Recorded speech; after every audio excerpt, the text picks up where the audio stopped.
जिस तरह से हम कार्टिलेज का बात किए थे उसी तरह से हम यदि बोन का बात करें तो बोन के बारे में हम क्या देखेंगे कि जैसे जैसे ये मान के चलिए हमारा बोन है, ठीक है, ये हमारा क्या है, बोन है, और हम बोन के बारे में बात करने जा रहे हैं। तो बोन के बारे में क्या जानेंगे, अब बोन का सेक्शन हमको करना है, सेक्शन ऑफ बोन के बारे में। तो जैसे हम यहाँ पे कॉन्ड्रियम लिखे थे उसी तरह से हम पेरीओस्टियम लिखेंगे।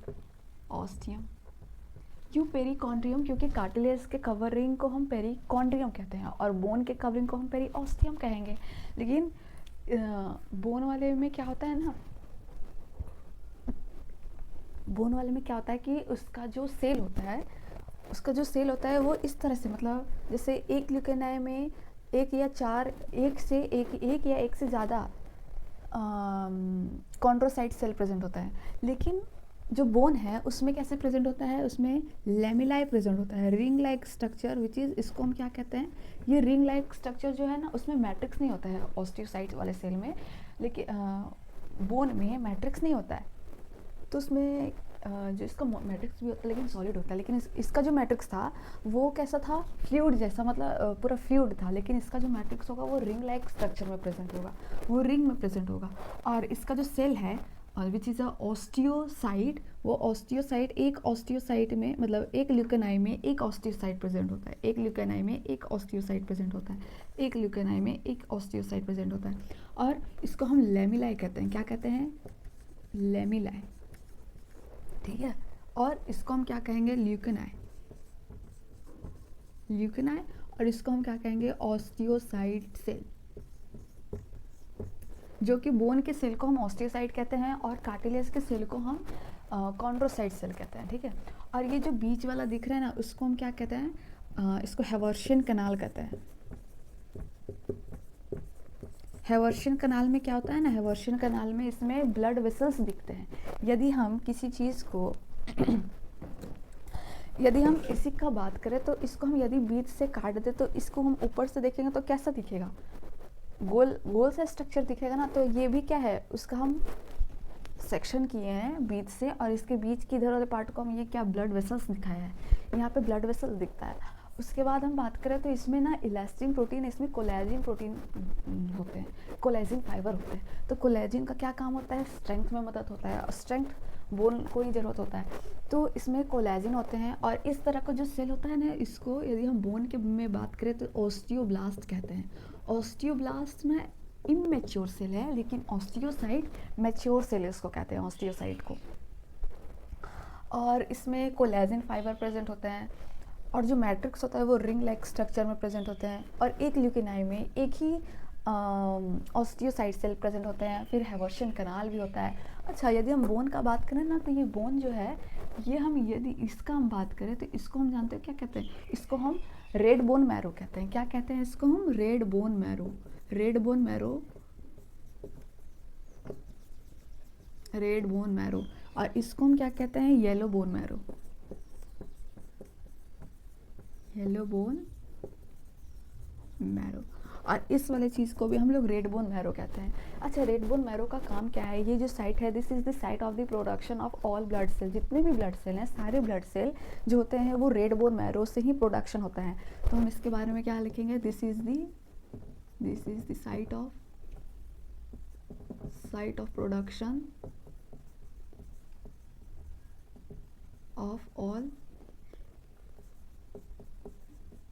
Blood cell. तो ये क्या है ये, this is the site of production of all blood cell. ये हमारा किस चीज़ का बात हो गया। और अब हम एग्जांपल इसका हम देखें तो ये बोन कहाँ कहाँ प्रेजेंट होता है, ये बियर करता है बॉडी वेट को उठाने में, बोन होता है जो बॉडी वेट को उठाने में मदद करता है। और एक तो साइट भी है, ऑल ब्लड सेल का प्रोडक्शन जो होता है वो साइट भी है बोन। कौन सी बॉडी वेट को उठाने में मदद करता है, जैसे लीम्स हो गया, लंग्स हो गया, स्कल हो गया, ठीक है। और बॉडी वेट का काम क्या होता है, मतलब बोन का क्या काम होता है।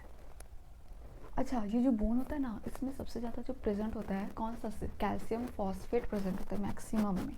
इनऑर्गेनिक हम ग्राउंड सब्सटेंस का यदि बात करें तो कैल्शियम सल्फेट प्रेजेंट होता है।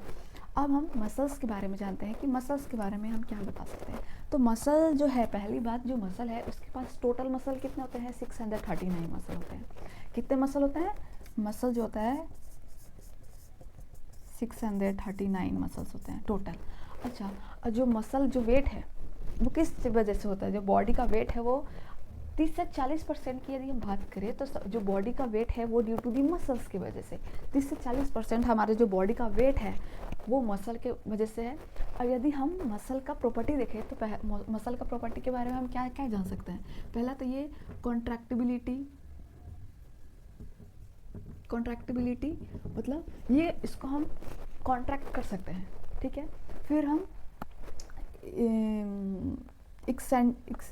एक्साइटेबिलिटी मतलब हम इसको स्टिमुलस दे सकते हैं, वो एक्साइटमेंट मतलब उसके वो जैसे हम इसको स्टिमुलस देंगे तो वो तुरंत रिस्पॉन्ड करेगा, तो उसको हम ये क्या बोलते हैं, क्या बोल रहे थे हम, एक्साइटेबिलिटी। तो इसका जो मसल का प्रॉपर्टी है तो क्या क्या है? पहला तो कॉन्ट्रैक्टिबिलिटी, ठीक है। दूसरा हम क्या बोले? एक्साइटेबिलिटी। फिर तीसरा जो होता है वो इलास्टिसिटी, ठीक है। तो इलास्टिसिटी मतलब उसको हम लेंथेड में कर सकते हैं, मतलब उसको हम खींच सकते हैं, वो बहुत इलास्टिसिटी होता है, बड़ा फ्लेक्सिबल होता है। फिर दूसरा क्या बोल रहा है? एक्सटेंसिबिलिटी, उसको हम एक्सटेंड कर सकते हैं, इसको हम जितना एक्सटेंसिबिलिटी इसको हम कहते हैं, क्या बोलते हैं? एक्सटेंसिबिलिटी।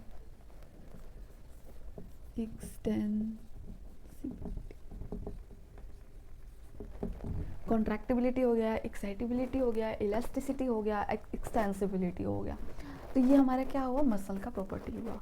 कितना मसल होते हैं? 639। बॉडी का वेट 30 से 40% किसकी वजह से होता है? मसल की वजह से। प्रॉपर्टी ऑफ मसल देखें तो कॉन्ट्रैक्टिबिलिटी होता है, एक्साइटेबिलिटी होता है, इलास्टिसिटी होता है, एक्सटेंसिबिलिटी होता है। अब हम यदि मसल देखें तो मसल का सेल होता है ना, तो मसल का सेल देखें तो उसको जो बंडल में प्रेजेंट होता है, मसल का जो सेल होता है वो स्पाइंडल शेप में होता है, पहली बात, ठीक है। और उसकी यदि उसका हम वो देखें, जो मसल का जो बंडल होता है उसको हम मसल फॉलिकल कहते हैं, ठीक है। मसल बंडल को हम मसल फॉलिकल कहते हैं। वो मसल फॉलिकल के अंदर देखें तो मसल फाइबर प्रेजेंट होता है। मसल फाइबर के अंदर देखें तो मायोफाइब्रिल या myofilament which is a cell, जो मसल के सेल को मायोफिलामेंट कहते हैं या मायोफाइब्रिल कहते हैं, और जो कि वो पैरेलली प्रेजेंट होते हैं, पैरेलली अरेंज्ड होता है। तो जो बंडल होता है मसल का तो उसको हम क्या बोलते हैं? मसल फॉलिकल के अंदर मसल फाइबर के अंदर मायोफिलामेंट या myofibril which is a cell of muscle, और ये पैरेलली प्रेजेंट होता है। अब हम टाइप्स ऑफ मसल्स के बारे में जानते हैं। तो टाइप्स ऑफ मसल्स क्या क्या है? Skeletal muscle, smooth muscles, cardiac muscle. तो हम एक एक करके हम इसका देख रहे हैं कि जो हम जैसे ये हम इधर साइड हमारा हुआ स्केलेटल मसल, इधर हुआ हमारा स्मूथ मसल, इधर हमारा हुआ कार्डियक मसल। तो हम यदि स्केलेटल, स्मूथ और कार्डियक का उसके शेप के बारे में बात करें तो उसका शेप कैसा है, ठीक है। ये सिलिंड्रिकल शेप का हो गया। मान के चलिए ये हमारा स्केलेटल है, ये हमारा स्मूथ है, ये हमारा कार्डियक है, तो सिलिंड्रिकल शेप का ये हो गया कौन? Skeletal muscle. और जो हमारा स्मूथ मसल है वो फ्यूजिफॉर्म या स्पाइंडल शेप का हो गया। और जो हमारा कार्डियक मसल है उसका शेप कैसा होगा? उसका भी सिलिंड्रिकल शेप हो गया। अब हम न्यूक्लियस की बात करें तो न्यूक्लियस इसका कैसा होता है? मल्टी न्यूक्लिएटेड होता है। स्केलेटल मसल का मल्टी न्यूक्लिएटेड और कैसा? पेरिफेरल प्रेजेंट होता है। स्मूथ का बात करें यूनि न्यूक्लिएटेड होता है, सेंट्रली प्रेजेंट होता है। कार्डियक का बात करें तो ये भी यूनि न्यूक्लिएटेड होता है और सेंट्रली प्रेजेंट होता है, ठीक है। अब हम इसका मसल फाइबर के बारे में जानते हैं। तो हम स्केलेटल का मसल फाइबर के बारे में जानते हैं तो ये कैसा होता है? अनब्रांच्ड होता है, ठीक है।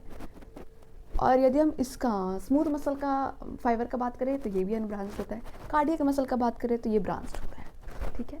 अब हम स्ट्राइशन का बात करते हैं। स्ट्राइशन का मतलब जो लाइट बैंड या डार्क बैंड होता है ना, उसके बारे में जानते हैं। तो ये जो हमारा स्केलेटल मसल है इसमें स्ट्राइटेड मसल इसको कहेंगे due to the prominent of dark and the light band their arrangement of the myofilament. जो मायोफिलामेंट का जो अरेंजमेंट है उस तरह से इसको वो अरेंज किया गया हुआ है मसल के सेल को।